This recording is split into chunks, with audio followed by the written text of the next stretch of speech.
Everyone, इस lecture में हम डिस्क मैनेजमेंट के बारे में डिस्कस करेंगे। एक्चुअली डिस्क मैनेजमेंट में जो टॉपिक कवर है वो डिस्क मैनेजमेंट की डेफिनेशन है और डिस्क मैनेजमेंट के कुछ टास्क हैं, जैसे कि डिस्क फॉर्मेटिंग, बूट ब्लॉक और बैड ब्लॉक्स के बारे में जानकारी देंगे।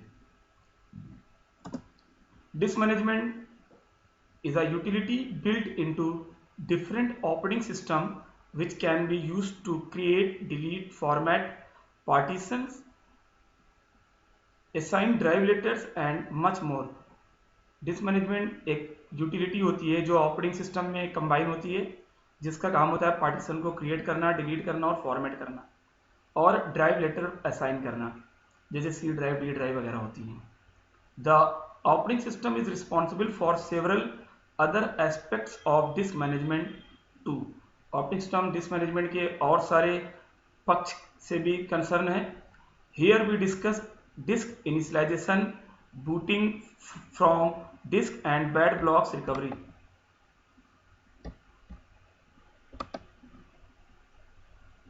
हाँ, डिस्क फॉर्मेटिंग क्या होती है? A new magnetic disk is blank slate. जो न्यू मैग्नेटिक डिस्क होती है वो ब्लैंक स्लेट की तरह होती है। It is just a platter of a magnetic recording material. Before a disk can store data, it must be divided into sectors that the disk controller can read and write. Disk को use करने से पहले उसको divide कर देते हैं track और sector में, और उसी सेक्टर को डिस्क कंट्रोलर एक बार में रीड और राइट कर पाता है। This process is called low level formatting और फिजिकल फॉर्मेटिंग। इस प्रोसेस को हम लोग लो लेवल फॉर्मेटिंग और फिजिकल फॉर्मेटिंग कहते हैं। Low level formatting fills the disk with special data structure for each sector. Low level formatting में हर सेक्टर में कुछ स्पेशल डेटा स्ट्रक्चर फिल कर दिए जाते हैं, जिसमें कि सेक्टर के बारे में ही इंफॉर्मेशन होती है कि वो सेक्टर का साइज क्या है और उस सेक्टर में कहाँ से स्टार्टिंग होना है और कहाँ पे एंड होना है। The structure for A sector typically consist of A header, comma, A data area and A trailer. आपके सेक्टर में एक हेडर होगा, एक डेटा एरिया होगा और एक ट्रेलर होगा। हेडर जहाँ से स्टार्ट होगा और डेटा एरिया जहाँ पर डेटा रखेंगे हम, और ट्रेलर जहाँ पे वो एंड होगा। मतलब कुछ इन्फॉर्मेशन हेडर और ट्रेलर में होती हैं और सेक्टर में डेटा भी होता है। एक सेक्टर जनरली 512 बाइट तक का हो सकता है। अभी देखिए ये सेक्टर है, जैसे मान लीजिए ये मेरा डिस्क है, डिस्क को फॉर्मेट कर दिया तो ये ट्रैक और सेक्टर में डिवाइड हो गई। अब ये एक सेक्टर है, इस सेक्टर के स्टार्टिंग में कुछ इन्फॉर्मेशन होगी और एंडिंग में कुछ इन्फॉर्मेशन होगी। स्टार्टिंग में ये इन्फॉर्मेशन होगी सेक्टर कितना, किस साइज का है, इसमें क्या डेटा रखा हुआ है, उसमें कोई एरर वगैरह तो नहीं है, और एंडिंग में भी कुछ एडिशनल इन्फॉर्मेशन होगी डेटा के अलावा, और बीच में डेटा रहेगा। तो सेक्टर को हम इस तरह से देख सकते हैं। अच्छा, अगर ये डिस्क में, इसको हम ब्लॉक के रूप में भी देख सकते हैं। जो डिस्क होती है ना, जो सेक्टर होता है वो ब्लॉक का ही काम करता है, लेकिन ब्लॉक कभी कभी एक से ज़्यादा सेक्टर से भी मिलकर बनते हैं, और एक ब्लॉक या एक सेक्टर को एक बार में ऑपरेटिंग सिस्टम रीड या राइट कराता है डिस्क के हेड के through. The data structure for the sector typically consist of header, a data area and a trailer. The header and trailer contains information used by the disk controller such as a sector number and an error correcting code. When the controller writes a sector of data during normal IO, the ECC is updated with values calculated from the bytes in the data area. जो हमारा header होता है, जो हमारा sector होता है, उसमें जो स्पेशल डेटा स्ट्रक्चर होते हैं उसमें सेक्टर नंबर रहता है, एरर करेक्टिंग कोड रहता है। एरर करेक्टिंग कोड ये इन्फॉर्मेशन देता है ऑपरेटिंग सिस्टम को कि आपका जो सेक्टर है उसमें जो इन्फॉर्मेशन है वो करेक्ट है कि इनकरेक्ट है। मीनिंग कि वो इन्फॉर्मेशन करेक्ट तो नहीं हुई है। अगर वो इन्फॉर्मेशन करेक्ट होती है तो एरर करेक्टिंग कोड को कैलकुलेट करके ऑपरेटिंग सिस्टम समझ जाता है कि ये इन्फॉर्मेशन गलत हो गई है, और फिर उसको चेंज करता है, वो उसको करेक्शन देता है। और जितनी बार भी हेड हमारा जो रीड राइट हेड है वो किसी सेक्टर को रीड या राइट करता है, उतनी बार वो ईसीसी को कंप्यूट करता है। अगर ईसीसी स्टोर्ड वैल्यू के बराबर होती है तो उसको बिना एरर का माना जाता है सेक्टर को, और अगर ईसीसी किसी सेक्टर की स्टोर्ड वैल्यू जो पहले से होती है उस सेक्टर के बारे में उससे मैच नहीं करती है तो उसको एररनेस माना जाता है, यानी उसमें एरर होती है। When a sector is read, the ECC is recalculated and compared with the stored value. If the stored and calculated numbers are different, this mismatch indicates that the data area of the sector has become corrupted and that this sector may be bad. और this sector bad हो गया है। Most hard disks are low level formatted at the factory as part of the manufacturing process. ज़्यादातर hard disk factory में ही format की जाती है low level manufacturing का एक पार्ट मान के। This formatting enables the manufacturer to test the disk and to initialize the mapping from logical block numbers to defect free sectors on the disk।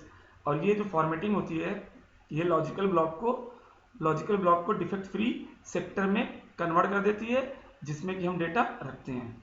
For many hard disk, when the disk controller is instructed to low level format the disk, it can also be told how many bytes of data space to leave between the header and trailer।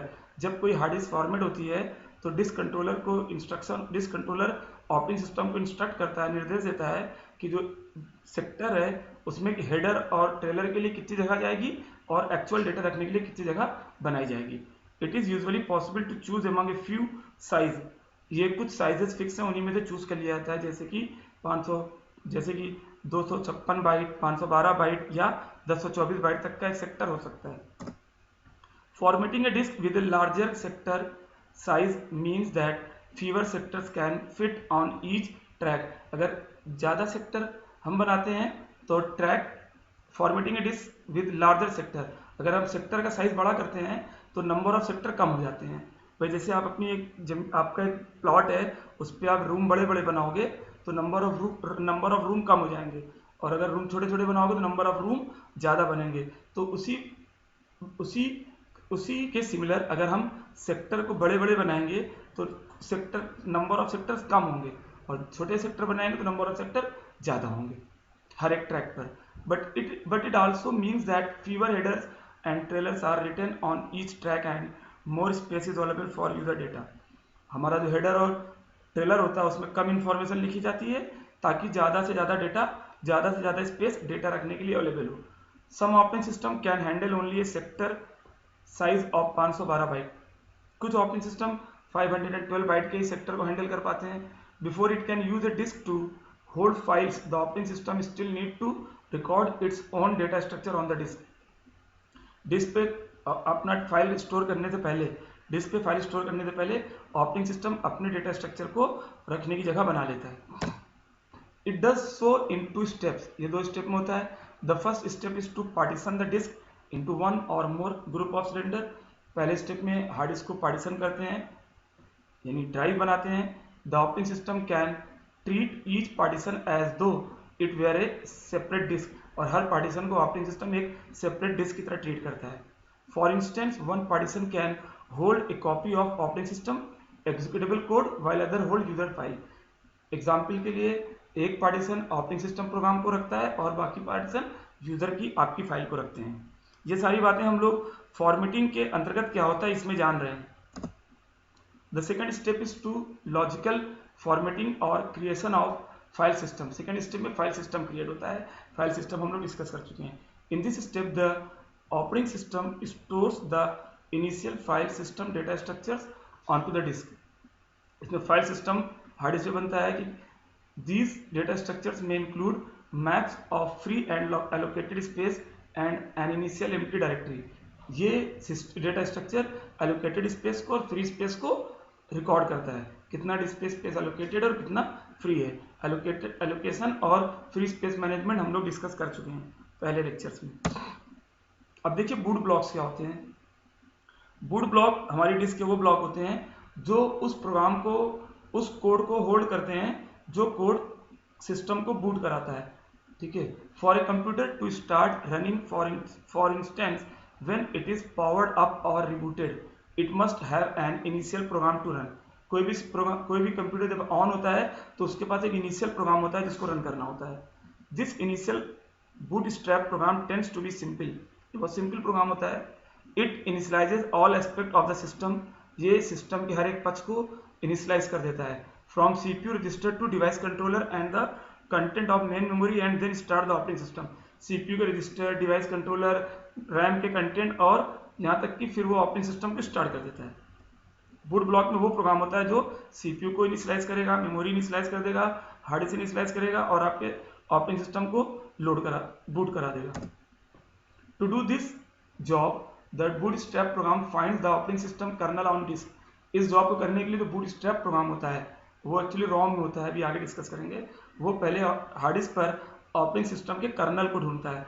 Colonel actually operating system का वो part होता है जो overall हर system के हर एक task को करने में रिस्पॉन्सिबल होता है। Loads that kernel into memory and jumps to an initial address to begin the operating system execution. सबसे पहले बूटस्ट्रैप ऑपरेटिंग सिस्टम के कर्नल को फाइंड करता है और कर्नल को मेमोरी में लोड करता है, मेमोरी में लोड करके ऑपरेटिंग सिस्टम को रन कराता है। जैसे आपका एक सी प्रोग्राम रन होता है ना, वैसे ही सबसे पहले सिस्टम में ऑपरेटिंग सिस्टम रन होता है। For most computers the bootstrap is stored in ROM read only memory. ज़्यादातर कंप्यूटर में bootstrap program read only memory में होता है। रीड ओनली मेमोरी में ये कन्वीनियंट होता है क्योंकि रीड ओनली मेमोरी को में वायरस नहीं आ पाता है, तो उसमें सिर्फ डेटा हम रीड कर सकते हैं, राइट नहीं कर सकते, तो वायरस उसमें नहीं एंट्री ले पाएगा। This location is convenient because ROM needs no initialization and is at fixed location that the processor can start executing when powered up or reset। इसका एक लोकेशन फिक्स होता है ROM का, ताकि प्रोसेसर जितनी बार भी सिस्टम रिस्टार्ट हो bootstrap को उसी लोकेशन से स्टार्ट कराए। And since ROM is read only it can not be infected by computer virus. ROM read only होती है, अतः ये कंप्यूटर वायरस से इन्फेक्टेड नहीं हो सकती। The problem is that changing this bootstrap code requires changing the ROM hardware chip. इसके साथ प्रॉब्लम ये है कि जब भी हम बूटस्ट्रैप प्रोग्राम को चेंज करते हैं तो पूरी ROM चिप को चेंज करना पड़ता है। इससे प्रॉब्लम यह है कि नए नए वर्जन जो बूटस्ट्रैप के आते हैं वो जब भी आएंगे तो ROM चिप चेंज करनी पड़ेगी, लेकिन अगर इसको हम डिस्क पे रख दें तो हम वहीं पर उसको चेंज कर सकते हैं नए वर्जन को भी। For this reason most system store a tiny bootstrap loader program in boot ROM whose only job is to bring a full bootstrap program from disk। इसी कारण से जो ज़्यादातर सिस्टम बूटस्ट्रैप लोडर एक प्रोग्राम होता है उसको ROM में रखते हैं और बूटस्ट्रैप को डिस्क में रखते हैं, और जैसे ही सिस्टम को पावर जाती है बूटस्ट्रैप लोडर हार्ड डिस्क से बूटस्ट्रैप को लोड कर देता है। ध्यान दीजिएगा, बूटस्ट्रैप लोडर अलग प्रोग्राम है, बूटस्ट्रैप अलग प्रोग्राम है। बूटस्ट्रैप लोडर हेल्प करेगा बूटस्ट्रैप को लोड करने के लिए, और कि बूटस्ट्रैप कहाँ चला गया, ROM में न रख के बहुत सारे सिस्टम उसको हार्ड डिस्क में रखते हैं। The full bootstrap program can be changed easily. अब बूटस्ट्रैप प्रोग्राम को इजीली चेंज कर सकते हैं। A new version is simply written on to the disk. नया वर्जन सिंपली डिस्क पे राइट हो सकता है। The full bootstrap program is stored on the boot block. और पूरा बूटस्ट्रैप प्रोग्राम बूट ब्लॉक में स्टोर होता है, और बूट ब्लॉक हार्ड डिस्क की एक फिक्स लोकेशन होती है जो स्टार्टिंग के ही ट्रैक और सेक्टर्स पे होती हैं। अभी देखिए बैड ब्लॉक्स क्या होते हैं। बैड ब्लॉक हार्ड डिस्क के वो ब्लॉक या वो सेक्टर्स होते हैं जो किसी वजह से किसी रीजन से बेकार हो जाती है, यानी उसमें एरर आ जाती है, यानी वहां पर डेटा रीड राइट करना मुश्किल हो जाता है। अगर रीड राइट करते भी हैं तो सिस्टम भी स्लो होता है और फाइनली ऑपरेशन सक्सेसफुल नहीं होता है। Because disk have moving parts and small tolerance they are prone to failure. Disk में मूविंग कंपोनेंट होते हैं और बहुत सारे छोटे छोटे पार्ट्स होते हैं जिसकी वजह से डिस्क बहुत फेल होने के चांस रहते हैं। Sometimes the failure is complete. In this case, the disk need to be replaced and its contents restored from backup media to the new disk। कभी कभी तो पूरा फेलियर हो जाता है और उसके कंटेंट को बैकअप से रिस्टोर करके फिर नई डिस्क में डालना पड़ता है। मोर फ्रिक्वेंटली वन और मोर सेक्टर बिकम डिफेक्टिव। कभी कभी ज़्यादातर केस में कुछ सेक्टर ही, एक या दो सेक्टर ही इन्फेक्टेड होते हैं। Most disk event comes from the factory with bad blocks. बहुत सारी डिस्क तो बैड ब्लॉक के साथ फैक्ट्री से ही आती है, मतलब आपने डिस्क नहीं खरीदा उसमें बैड ब्लॉक्स होंगे, ठीक है, तो आपको फिर जब तक वो डिस्क आपके पास रहेगी आपको कुछ ना कुछ प्रॉब्लम होती रहेगी। डेटा रीड राइट करने में वहाँ पर, इसीलिए उस बैड ब्लॉक को फिक्स कर देता है ऑपरेटिंग सिस्टम कि उसको दोबारा रीड राइट ना किया जाए। मतलब बैड ब्लॉक्स को मैनेज करने का तरीका ये होता है कि डिस्क में बैड ब्लॉक्स रहें लेकिन हमारा सिस्टम वहाँ पे ना डेटा रखे ना निकाले, उसको भूल जाए। Depending on the disk and controller in use, these blocks are handled in variety of ways. Disk controller और operating system to operating system इन बैड ब्लॉक्स को अलग अलग तरीके से हैंडल किया जाता है। On simple disk such as some disk with IDE controllers, bad blocks are handled manually. Bad blocks को बहुत सारे डिस्क में मैनुअली हैंडल किया जाता है, मतलब कमांड के थ्रू। For instance the MS DOS format command perform logical formatting and as a part of process scan the disk to find bad blocks. और हमारा जो डॉस है उसमें हम लोग फॉर्मेट कमांड से डिस्क को फॉर्मेट करते हैं और इसी दौरान हमारा जो हमारा स्कैनर जो है पूरी डिस्क को स्कैन करेगा और फाइंड करेगा बैड ब्लॉक्स को और उसको फिक्स भी कर देगा, मतलब उसको फिर बाद में यूज नहीं कराएगा। If format finds a bad block it writes a special value into the corresponding fat entry to tell the allocation routine not to use that block। अगर हमारा डॉस फॉर्मेटिंग के दौरान बैड ब्लॉक पाता है तो उसको ऑपरेटिंग सिस्टम को report करेगा ताकि ऑपरेटिंग सिस्टम उस पर दोबारा डेटा राइट ना कर पाए। If blocks go bad during normal operation a special program such as CHK DSK must be run manually to search the bad block and to lock them away.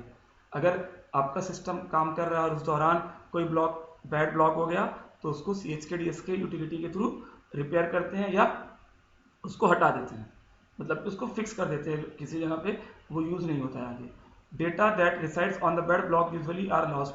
Bad block के data generally loss हो जाते हैं।